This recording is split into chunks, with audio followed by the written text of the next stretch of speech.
São duas categorias que têm muitas semelhanças, mas que também têm pontos de conflito. E um deles está relacionado à saúde e segurança, e numa condição bem complexa, porque a agricultura familiar, muitas vezes, ela emprega assalariados rurais. E por não ter a condição, entre aspas, que o agronegócio tem, de vez em quando a vontade se depara com situações, por exemplo, de pedidos da agricultura familiar para que haja uma norma alternativa em NR31. Então, internamente, a gente já precisa fazer esse enfrentamento. E tratar do tema saúde para os rurais é um desafio, porque eles já vivem tantos problemas, uma situação de trabalho predominantemente precária, tem seus direitos básicos violados, e a saúde e segurança, para muitos trabalhadores, é um artigo de luxo. Esse é o primeiro desafio. O segundo é que a própria forma como a atividade econômica rural ocorre no Brasil, ela cria obstáculos ainda maiores. É uma atividade que está assentada na utilização abusiva de agrotóxicos, vocês já viram ontem, e que necessariamente talvez não seja a palavra correta, mas que ela exige um esforço, é uma atividade que exige um esforço físico natural. Então, por si só, ela já se torna uma atividade que expõe esses trabalhadores a risco. E por último, eu não poderia deixar de falar que o maior desafio hoje se chama Congresso Nacional. O Congresso Nacional hoje, para os rurais, se continuar no ritmo que está indo, a contagem vai ter que montar um setor só para elaborar nota de repúdio. Ou então esperar acumular para fazer uma nota de repúdio sobre de 10 em 10 projetos. Nas últimas semanas, vocês devem ter sido informados de que houve uma tentativa de interromper o pagamento de adicionais de salubridade para quem trabalha em ambientes com temperatura naturalmente elevadas. Essa semana, durante um curso no Mato Grosso do Sul, a gente ficou sabendo que o Bairro Mágico está tentando aplicar a jornada de trabalho dos motoristas rodoviários de transporte de carga para quem opera trator e máquina. Essa mudança é bem delicada, só estabelece a possibilidade de fazer 4 horas extraordinárias por dia. Então a gente pode ter uma jornada de 12 horas diárias. Então essa tem sido a rotina do Congresso. E alguns outros projetos também apresentados pela bancada ruralista são apresentados com o argumento de que aquilo visa melhorar a situação dos trabalhadores. Como, por exemplo, o Código do Trabalho Rural, que prevê a possibilidade de que o intervalo de almoço pode ter até 4 horas. É para impedir que o trabalhador exerça sua atividade durante o período mais quente do dia. Só que aí alonga mais 4 horas no final. Há a possibilidade também de interrupção de jornada. No meio da jornada, pode suspender para executar as atividades em outros horários. E tudo com a missão de defender os interesses da classe trabalhadora. Esse é o argumento que eles utilizam hoje. Então, esse é o cenário que a Contag tem enfrentado hoje. E estabelecer parcerias, buscar apoio de outras entidades tem sido a saída para tentar frear. O exemplo do adicional de salubridade para quem trabalha em temperaturas elevadas, a gente só conseguiu frear porque o TST entrou no circuito das centrais sindicais entrar no circuito. Porque se a Contag ficar somente com a bancada que a classe patronal tem, aí o trator vai passar por cima e a gente não vai conseguir superar. Então, falando aqui já do tema, eu vou passar mais uma vez. Eu não vou falar muito sobre essa parte, porque eu sei que ontem vocês já tiveram informação sobre isso. Aqui é a quantidade de acidentes de trabalho de 2006 a 2012. O total de acidentes, vocês já viram aqui durante esse período, 172 mil, e, na verdade, nós temos um decréscimo. E aí é preciso discutir por que há uma diminuição da quantidade de acidentes. Nós temos 3 fatores.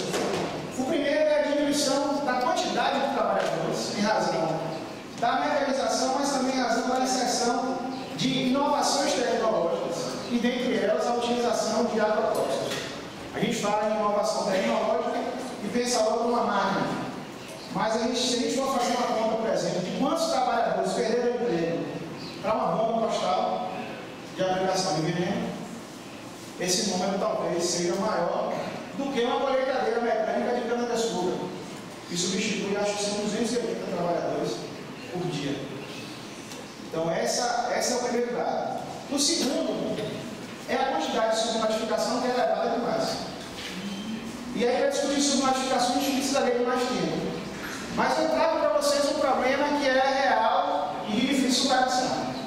Nas cidades do interior, onde a atividade rural é explorada, muitas vezes o médico da empresa é o médico do sistema público. Então, há uma dificuldade muito grande de se comprovar nessa causalidade, porque aquele médico que é funcionário da empresa dificilmente vai emitir qualquer tipo de laudo que diga, ó, a responsabilidade por você estar doente é do meu empregador. Então, essa subnotificação é um problema. E o terceiro, eu acho que não dá para escolher o problema mais grave no meio rural, mas a informalidade no meio rural é assustadora. Vocês não tem como pensar que a saúde e segurança está sendo observada, por exemplo, no estado de Sergipe, onde a informalidade atinge 95% da mão de obra. Então, esses números todos aqui, eles precisam ser vistos com muito cuidado. Próximo. Por setor, a gente tem ali uma grande ocorrência no cultivo da cana-de-açúcar. Nesse período, registrou 46 mil acidentes, 1.700 por trajeto. E aí talvez a diminuição se justifique, porque nesse período foi o setor que mais se mecanizou. A mecanização foi massiva nesse período de 2006 e 2012. A atividade de apoio à agricultura, que são serviços gerais, que são as atividades que não exigem uma mão de obra qualificada, é aquele trabalhador que faz tudo do campo. E o outro dado que chama a atenção, o número é relativamente baixo, ali na criação de bovinos de 12 mil, só que a criação de bovinos exige uma quantidade de trabalhador muito pequena por hectare.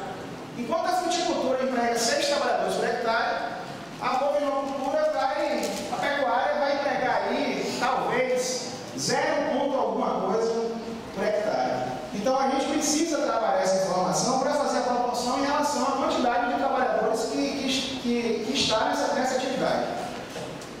Próximo. E aí vem talvez, junto com a informalidade, disputando ali cabeça a cabeça, o pior problema relacionado à saúde e segurança das áreas rurais, os agrotóxicos. 64% dos alimentos estão contaminados, 34.147 notificações de intoxicação por agrotóxicos foram registradas em 2007 e 2014. 288% é o percentual de aumento da utilização de agrotóxicos, e aí o faturamento da indústria de agrotóxicos é de 12 bilhões. Então dá para ter uma dimensão de como esse uso está acontecendo. Aqui são só alguns dados também. Ali mostra os tipos de agrotóxicos que são mais utilizados, ali em toneladas, inseticidas, herbicidas, a produção, como está associada a produção agrícola com a utilização de fertilizantes químicos. A produtividade vem daí, tanto nas negociações coletivas hoje, os dados que o DIEESE mostram em quase todas as cadeias, é que o custo com agrotóxico hoje é muito maior do que o custo com mão de obra. É muito maior, se gasta mais com os insumos, com os nutrientes para o solo, como a CNA diz, do que com mão de obra. Próximo. A Confederação Nacional da Agricultura, a Confederação Patronal.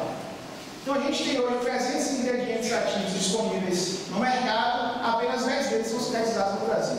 É o típico caso da importação de agrotóxicos. Muitos países fabricam e vendem no Brasil, inclusive porque nos países de origem, esse agrotóxico não pode ser sequer comercializado. Esses são números formais. Se a gente for falar aqui de comércio informal de agrotóxico, a tragédia é maior, e principalmente na agricultura familiar. Esse é o mapa de utilização de agrotóxicos no município. Essa mancha preta é onde há maior utilização. Vocês veem que o sul do país está bem escuro, e aqui do lado é um mapa que faz o levantamento da quantidade de mortes de utilização de agrotóxico. Aí eu quero chamar a atenção para uma coisa: o sul está bem escuro, mas aquela região aqui do Nordeste, que vai pegar justamente o polo de fruticultura, também tem uma mancha forte. O problema é que no Nordeste a média de informalidade vai bater em 95%. 95%, talvez menos, aliás. E no Sul essa média é mais baixa. Significa que aquele número do Nordeste ali, ele é subestimado. Esse número é bem maior. Então, assim, é um mapa aqui para a gente, é preocupante. E aí a gente tem tido sempre esse cuidado na contagem de abordar alguns temas, sempre mostrando a informalidade, para dizer que se a gente for buscar informação real, talvez não, com certeza a situação vai ser mais assustadora mesmo. E aí tem os casos de intoxicação, aqui por... esse. São 6.000 casos registrados de intoxicação humana por agrotóxico. Lembrando sempre da situação que eu falei do médico dos postos de saúde, que são médicos da empresa também. Pode passar para o próximo. E aqui, por último, é a faixa etária de casos de contaminação, que vai de 15 a 49. Aí tem só algumas informações sobre a agrotóxico que eu preciso trazer para vocês. Primeiro, a agricultura familiar e o desafio da contagem de abordar esse tema. A agricultura familiar, ela predominantemente utiliza o mesmo modelo de desenvolvimento econômico que a agronegócio utiliza. Isso porque é o modelo predominante, mas também porque vocês sabem que, por exemplo, quem financia a produção muitas vezes recebe um pacote tecnológico pronto.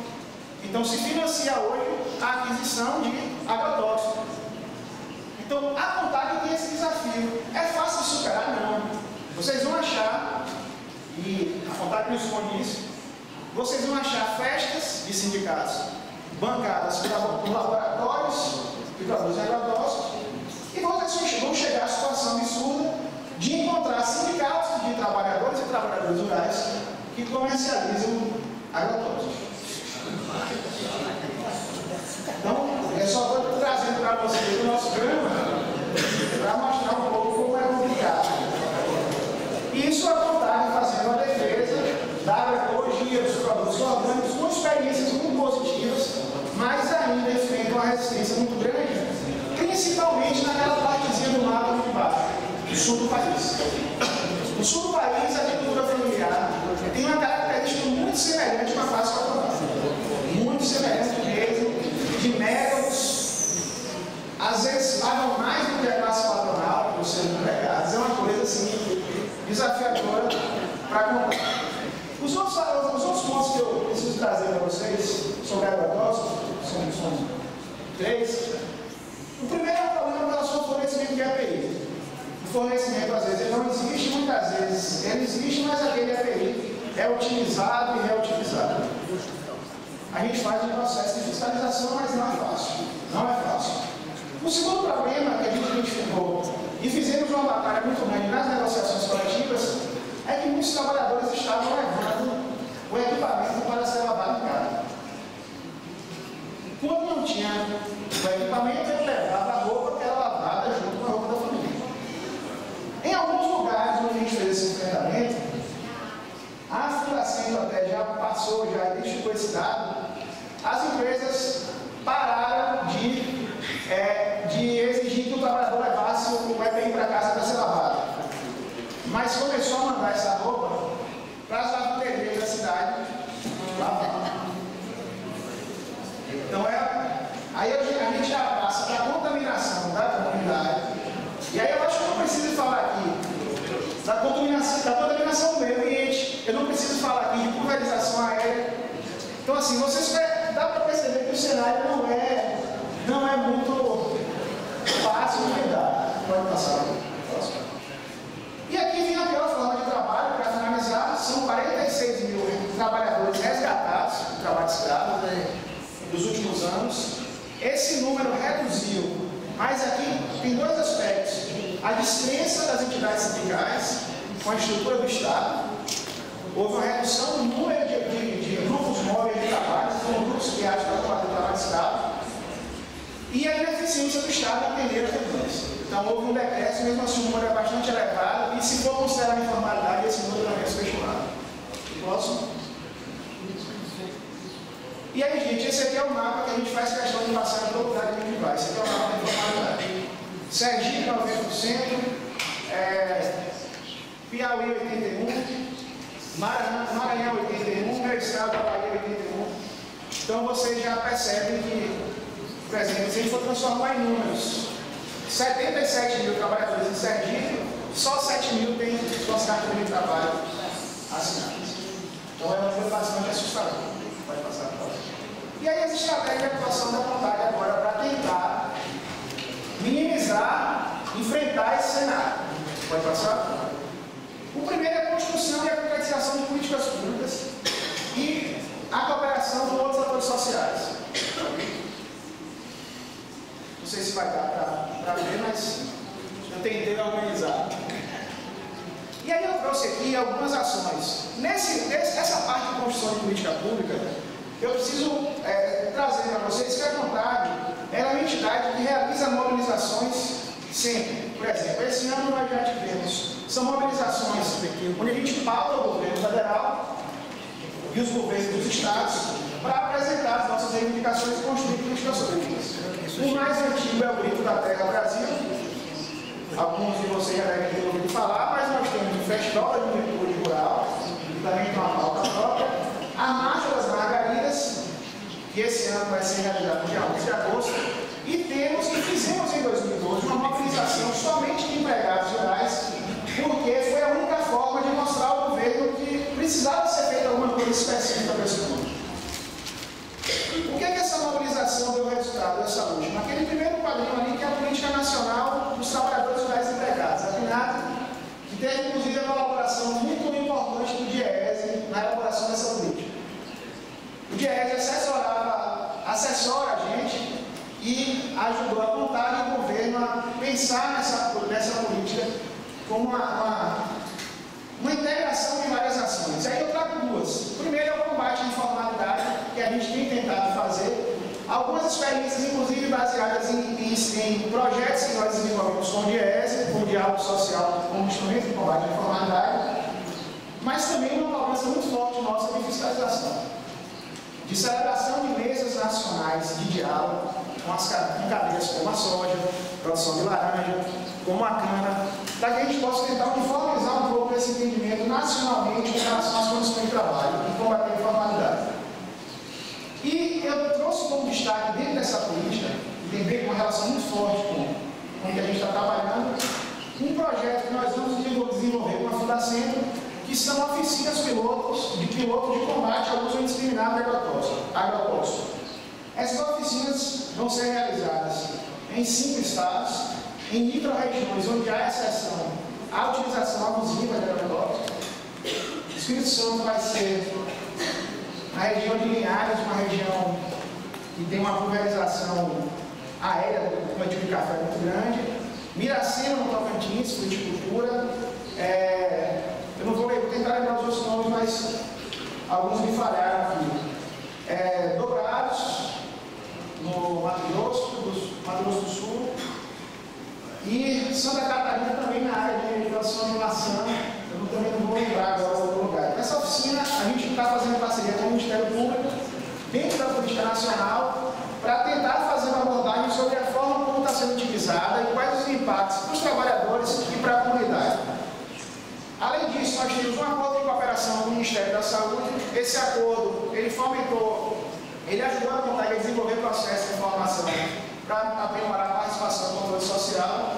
Nós temos uma quantidade grande de dirigentes sindicais que compõem os conselhos municipais de saúde, mas muitos são preparados, mas muitos deles acabam assinando a ata. Só referendando as decisões que são tomadas pelos gestores. Então, esse projeto visa sanar esse problema. O outro braço desse projeto é a troca de informações com a base para que as políticas públicas possam atender as peculiaridades dos trabalhadores rurais. Então, essa é outra estratégia. Uma experiência positiva que foi realizada em 2012 foi a escuta itinerante, E foram realizadas oficinas regionais em Pernambuco, Espírito Santo, Amazonas, Paraná e Mato Grosso do Sul. Foram 350 pessoas que foram capacitadas e, na verdade, o que foi feito foi um levantamento de informações da base. Isso gerou um relatório que foi apresentado ao governo para tentar fazer, para avaliar com esses trabalhadores e identificar as necessidades de ajuste nas políticas para poder torná-la mais eficaz. E por último, eu trago como exemplo um termo de cooperação recente que nós celebramos com a Organização Internacional do Trabalho, que ele visa formar dirigentes sindicais para combater o trabalho escravo, mas também ele fomentou a criação de um portal, no final eu vou abrir aqui, assim que eu para abrir. Esse portal vai reunir as informações sobre o assalariamento rural, sobre o agronegócio e também vai disponibilizar um canal de denúncia para que sejam apresentadas denúncias de trabalho escravo e descumprimento de legislação trabalhista. Vai ser um formulário de múltiplas opções para marcar, é uma forma que a gente está encontrando para aproximar mais da base, disponibilizar outros mecanismos e para também quantificar as nossas demandas de fiscalização. Porque hoje o Ministério do Trabalho, o nosso diálogo com o Ministério do Trabalho é bom, mas quando esse diálogo vai para a parte de fiscalização, a gente esbarra sempre na falta de estrutura, falta de diária, mas também acusações, não, mas o movimento sindical não pede. Aí ele diz, não, mas como é que o dirigente sindical vai pedir uma fiscalização se muitas vezes o movimento fiscal vai um ano depois? Atividade sazonal, contrato que dura 60 dias, 30 dias, a gente pede fiscalização, então muitos dirigentes sindicais praticamente se sentem desestimulados de apresentar denúncias em razão disso. Então esse é um pouco das nossas ações. Com o governo e com alguns atores sociais, não está aqui, porque se a gente for listar as ações que apontaram aqui no DIEESE, aí vai demorar mais tempo, mas tem esse projeto de combate à informalidade de fronteira, pesquisas que foram feitas sobre migração em parceria com a OTSA. Então, assim, essas são apenas algumas experiências. Agora, eu trouxe aqui algumas ações internas e alguns pontos de negociações coletivas. Ações internas. A Contagem tem uma Escola Nacional de Formação. Essa escola, ela tem a missão de formar assalariados rurais, agricultores familiares, e ela tem um viés de questionar muito esse modelo de desenvolvimento econômico que está, assim, que é imposto ao campo. Então é uma escola que tem uma formação política muito forte, e é o que a gente tem tentado trabalhar, principalmente para mudar a cultura da agricultura familiar. Porque você trabalhar com um tema como saúde e segurança como empregado é difícil, mas quando ele percebe que ele tem direito, essa lição vai ficando mais fácil. O agricultor familiar é dono de meio de produção. Então, ele pouco está se importando se aquele diarista que ele contratou tem EPI, e muitas vezes ele pouco está se importando com ele mesmo. São comuns os casos de agricultores familiares que trabalham com o que a gente chama no meio rural coquetel. Você sabe o que é coquetel? É uma mistura de agrotóxicos. E a Contagem já chegou a identificar o agricultor familiar fazendo essa mistura sem API e com um pedaço de madeira no balde. Então vocês veem que essa mudança de cultura na agricultura familiar talvez seja hoje o maior desafio da Contagem. E aí a gente traz, e também essa escola ela reafirma alguns modelos que nós defendemos, como a produção de alimentos orgânicos e a agroecologia, que inclusive é uma bandeira muito forte das mulheres. A marcha das margaridas traz muito forte essa necessidade de romper com essa hegemonia de um modelo de desenvolvimento que está assentado no latifúndio, utilização de agrotóxicos e monocultura. Então, assim, essa é a base da escola. Essa escola ela já tem várias turmas nacionais, são processos formativos que se multiplicam nos estados, tem turmas estaduais, grupos de estudo. Então, assim, já formou milhares de trabalhadores. E outra ação interna importantíssima é um projeto formativo desde o ano 2010, a gente vem tocando com o DIEESE, e que já qualificou mais de 5 mil trabalhadores e dirigentes sindicais. Esses cursos a gente está com planejamento de ação sindical, planejamento de campanha salarial e negociação coletiva.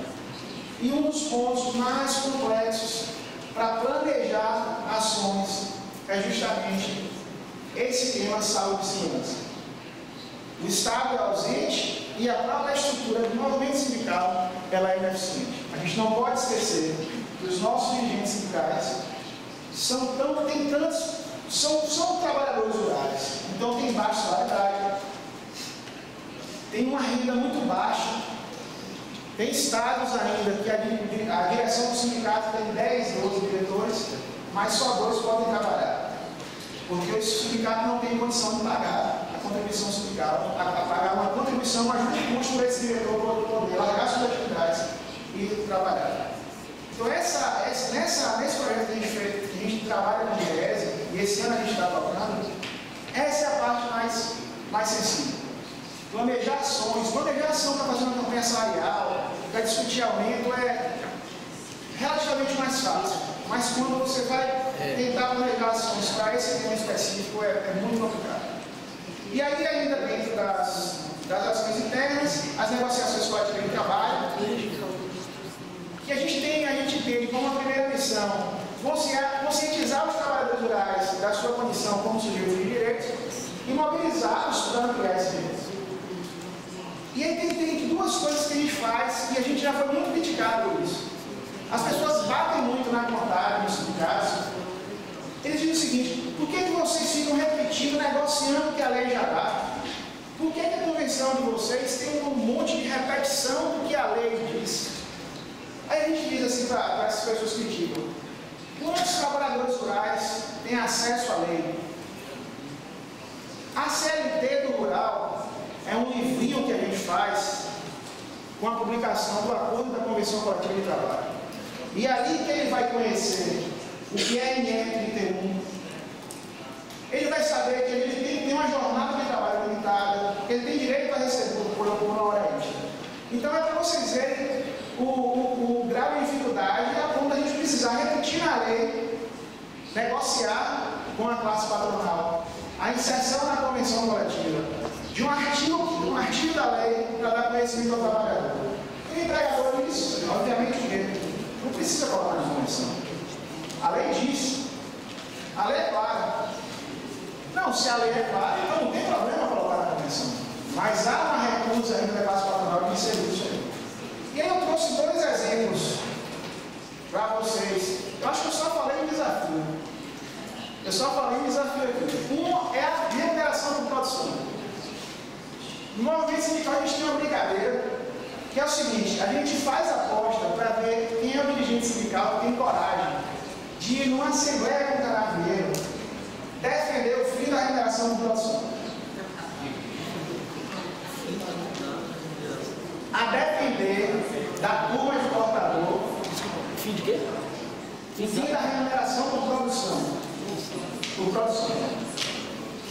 A depender da turma, o dirigente sindical não sai vivo. E como é que se potencializa essa produção? Prêmios com carros, motos, para o que eles chamam de cordão de ouro. O cordão de ouro é o portador que corta muito. E aí, só para exemplificar, nós temos casos de trabalhadores, um inclusive faleceu aqui em São Paulo, que chegou a cortar mais de 30 toneladas de cana em um dia. 48, é isso? E a média está ali na faixa dos 15, 20, um bom cortador. Mas aí tem um ponto que a gente precisa lembrar também. Quem faz a medição? O patrão. Então é lógico que é muito mais que isso. E aí a dificuldade de romper um pouco. Por quê? Porque se a gente for puxar para o piso salarial, o piso do rural está muito próximo do salário mínimo. Então nunca conseguimos construir uma alternativa para o fim da remuneração da produção. Tem 2. Primeiro é o governo fazer uma coisa. O Jorge está aqui tem uma frase clássica do Antônio Lucas, que é agora o diretor. Quando você compra uma máquina, a máquina vem com um manual de instrução que diz que você só pode utilizar ela até determinado limite. Por que com um ser humano não pode ser assim? Se houvesse vontade política, isso já existiria há muito tempo. Porque condição de aferir o que é possível o ser humano fazer, existe. Esse é o primeiro ponto. E o segundo ponto é você conseguir estabelecer uma negociação por cadeia que garantisse um piso nacional bom, que eliminasse a necessidade desse trabalhador trabalhar mais para receber mais. E aí vocês devem imaginar que essa remuneração de produção fica só nessa questão da colheita. Aí eu vou trazer para vocês, acho que foi a situação mais assustadora que eu vivi numa Assembleia de Trabalhadores, foi no estado de Rondônia. No meio da Assembleia, um aplicador de agrotóxicos levanta a mão e faz: doutor, deveria inserir no acordo coletivo uma cláusula que assegurasse o pagamento por cada bomba aplicada. Cada bomba postada. Ele queria que fosse calculada a remuneração dele por cada bomba. E o pior, a proposta ia ser aprovada na Assembleia. A minha saída foi ser delicado e dizer: não vou fazer isso, não vou colocar em votação, porque senão você vai colocar uma bomba dessa em cada braço e vai sair aplicando, e não deixei ir para a votação. Mas o que me assustou foi a proposta e a certeza de que ela passaria na Assembleia, que logicamente seria aceita pelo empregador. Então essa é uma situação que eu destaco. E aí, já bem próximo do final, não sei quando vai passar, 5 minutos, vamos lá. Pode passar. Alguns exemplos de avanços que a gente tem em negociações coletivas de trabalho. Ali em cima eu já falei a importância da repetição do texto das leis da intervenção desses instrumentos coletivos, liberação para a realização de exames preventivos de homens e mulheres. Em algumas convenções, a gente conseguiu também aumentar a quantidade de exames que são feitos para trabalhadores que aplicam agrotóxico.